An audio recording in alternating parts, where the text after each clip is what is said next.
Donc Wiz TV, en fait, nous on fait de la télé interactive, donc avec deux axes. Le premier axe qui est porter des sites web sur la télé. Donc on réalise en fait la version télé d'un site web de la même manière qu'il y a la version sur téléphone mobile qui peut exister. Nous on fait la version télé, on prend le site web et on se débrouille pour refaire l'ergonomie et refaire la façon dont on peut l'utiliser pour que ce soit simple à utiliser avec une télécommande. Ça c'est une première partie de l'activité Wiz TV.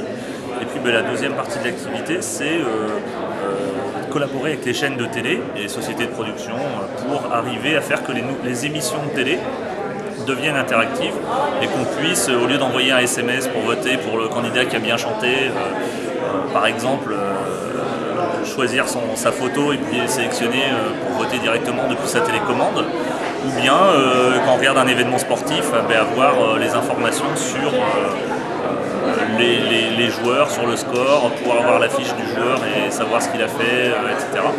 Donc c'est vraiment apporter en fait des nouveaux services et créer en fait la télé de demain.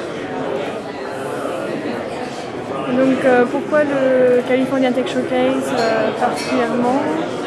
Est-ce que vous attendez en fait de cet événement? Disons que nous c'était un moyen de nous faire déjà d'être présents parmi les startups qui avaient été sélectionnées pour cet événement et puis aussi de pouvoir se faire connaître un petit peu plus à l'international parce qu'on a surtout communiqué pour le moment au niveau français, mais c'est de commencer à avoir un peu des rencontres au niveau international et puis rencontrer différents acteurs qu'on n'a pas forcément l'occasion et puis à la rigueur de découvrir aussi des startups qui peuvent avoir des produits qui sont en relation avec ce qu'on fait. Merci. Voilà.